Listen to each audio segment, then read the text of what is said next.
Okay, so this is going to be an extremely different video than usual. As you can see, I've got a little critter keeper here. We are going to be doing a sort of habitat build for this right here, which I highly doubt I'll be able to get into focus.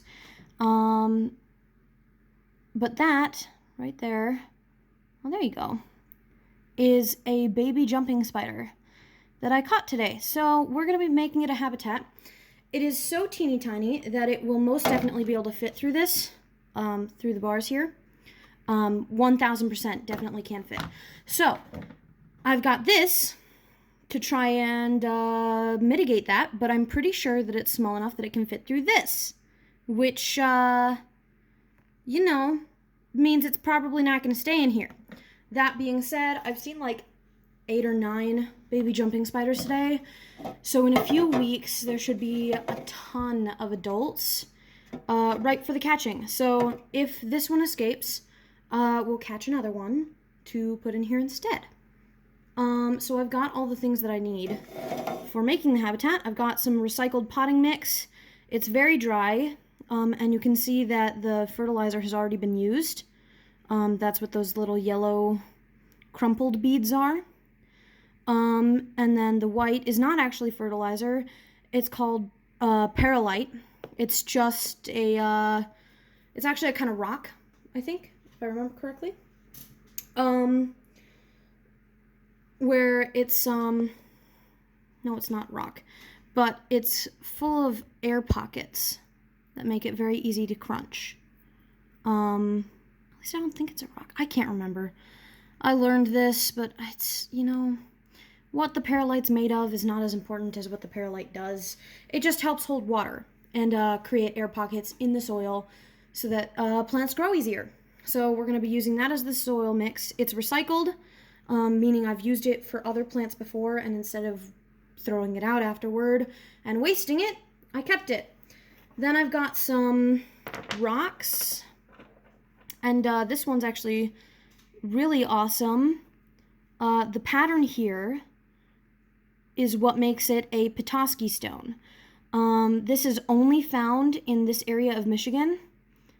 And that is the fossilized remains of a microscopic, well, not microscopic, obviously, because we can see it, but of a really tiny organism that used to live in the area of Petoskey, Michigan, what is now Petoskey, Michigan, that was churned up and deposited by glaciers as they moved through this area. So that's really cool, and I figured that it would be really fun to put it in here.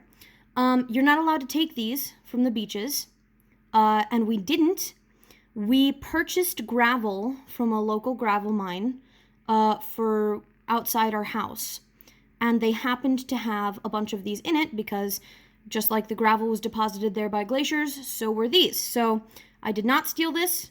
You can also buy them from local shops, which helps the local economy. So if you do visit, buy them. Don't take them off the beaches, because if everyone takes one without paying for it, it will ruin our economy and there won't be any left for anyone else to see. If you find one on the beach, leave it on the beach. That way other people who come by can see it too. Then we've got this rock, which has a growing and living colony of lichen moss. So hopefully that will propagate and spread and be great. And then we've got this clump of older lichen moss, as well as a different kind of moss that will hopefully survive. There's some fresher, younger moss down here, and then all of this is old and kind of dead-ish. And then these really tall, wispy bits are actually how they propagate. So the fact that those are still young and healthy means that we should get more moss, hopefully.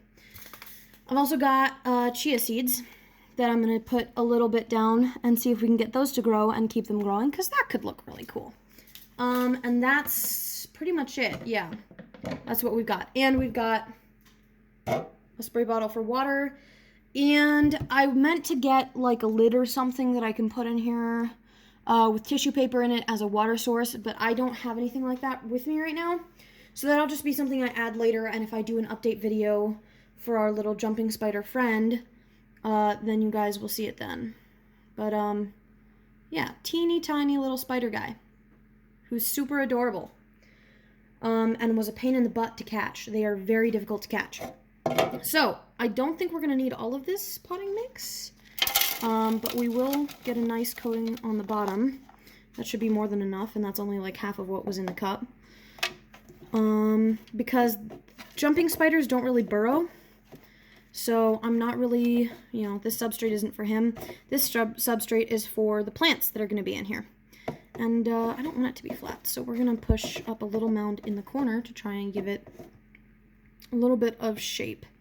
And we got dirt all over the walls. So I'm going to use part of this paper towel, and you get it wet.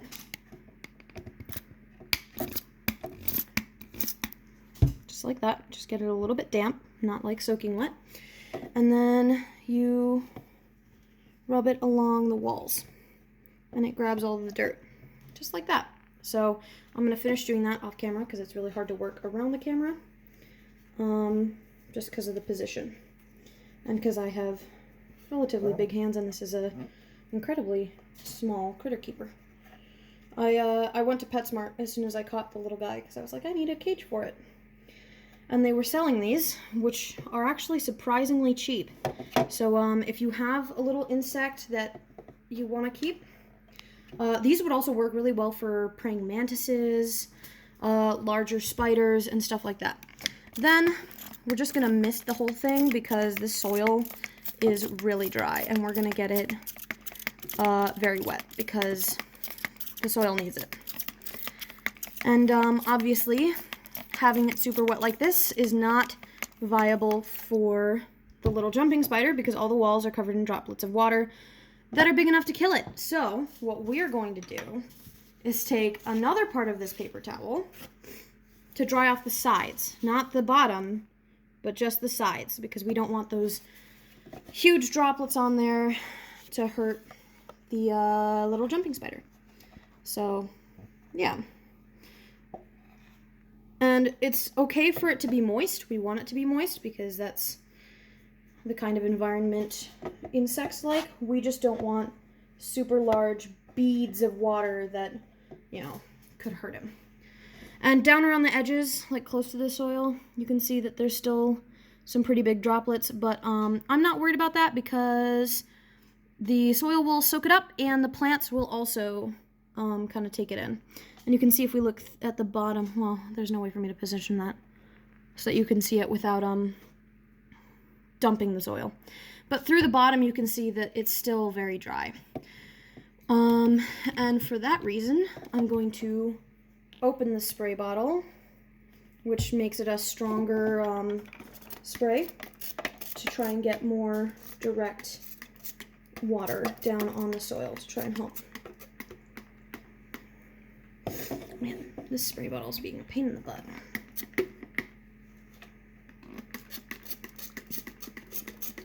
There we go. It just takes it a bit to start working. But yeah, so there you go. Just a little bit of moisture. Never hurt anything. And yeah, so now it's time to landscape the piece, and I'm really excited for this because this is my favorite part of doing any kind of habitat build, is positioning and creating a landscape. So we're gonna try and get the rocks positioned first. You know, big objects like that is called hardscaping. And I already have a plan of what I want to do with this. So we are just going to put most of the rocks in a little line like that. And then this chunk of moss we're going to put in this corner and kind of stamp it down. Moss grows on the surface. It doesn't actually grow roots deep into like the substrate or anything like that because it doesn't have a vascular system, meaning it can't transport things. So y'all are getting all the science today. And that's why they're in a different class of plants than other plants that do have roots and a vascular system. And that's why moss will only ever get to be a certain size. So here's chia seeds. These chia seeds are left over from a chia pet I had a while ago. So who knows if they will even sprout or grow or anything like that, if it'll focus. I don't know. So it'll be kind of interesting to find out. And we're just going to sprinkle the chia seeds along this back portion. If I can move my hand so you can see, along back there behind the rocks. And then this front portion, I'm hoping will grow in with moss, but in the meantime, I will figure something else out because I don't want it to just be, you know, bare dirt for now. So I'll have to figure something else out for that. But we are going to try and get the chia seeds out without making a terrible mess, if we can. And chia seeds, normally, in order to apply them, you soak them first, because that way they make like a, oh shoot, well, I just spilled them all over the table. They make like a slimy coating that allows them to kind of stick to the clay surface of the chia pet. But since we aren't trying to stick it, I think I can just put it on. Put them straight on the soil. So I'm just going to sprinkle them, if I can, without blocking the camera. Just do that. And we'll see if any of them sprout. I don't know, maybe something about soaking them helps them to sprout. And after you soak them, you're supposed to wait a few days before watering it once they're on the clay, because you want them to, because if you water it immediately, then the mucus coating will continue and they'll just slide off. But I don't think that's going to be a problem here because they're not trying to stick to anything, they just need to sit on the ground. So I think it'll be all right, hopefully. And hopefully I didn't put too many or too few. And these should take, I think, 4 days to sprout, I think, hypothetically. So there you guys can see them all in there. And, you know, I might just leave that front area bare for now because I'm going to need to put the watering dish there somewhere as well. As for, let me swipe these up while I'm talking. As for what the jumping spider eats, smaller insects. And sometimes insects the same size. And sometimes insects bigger than them. That's the cool thing about jumping spiders is that they are ferocious hunters. And they might look cute and tiny to us, but to a lot of insects, even insects slightly bigger than them, jumping spiders are scary. You know? I mean, they do not fear anything. So yeah. That's what it looks like, and I'm going to give it another spray down, and then I'm going to put him in there, but there's not going to be much to see because he's so teeny tiny. But I'll let you guys see him one last time, and then I'll let you guys go. If I can get this to focus. Hello? If I just hold it there for a second, eventually it'll focus, right? Let me move everything out of the background that it's focused on. Come on. Camera, I know you can do it. I believe in you. It's trying. I can tell that it, like, wants to focus, it just doesn't know how. Okay, well, there it goes. There we go. Look at our little ferocious boy. Actually, I don't know if it's a boy or a girl, and you won't be able to tell until they get much bigger. But yeah, he's got beautiful coloration on him, too. Black and white. With striped legs. So, yeah. And you might say, oh, well, he's not jumping, so how do you know he's a jumping spider? Well, when I was catching him, he was jumping all over the place, which is why they're so hard to catch. But he's been in here for a few hours, and he's kind of chilled out. But, yeah, he'll go back to jumping. And he'll also get quite a bit bigger. The females get bigger than the males do, though. So I actually kind of hope this is a female. Because that could be cool. Oh, come on. It had such a good focus a minute ago. It's just so hard to focus on it because it's through the test tube as well. And he doesn't like to be upside down, so it's not like I could rotate this. He just constantly moves to the bottom. Oh, there we go. There's his underside. If it'll focus. There we go. Look at that. And you can see the beautiful striping on his legs.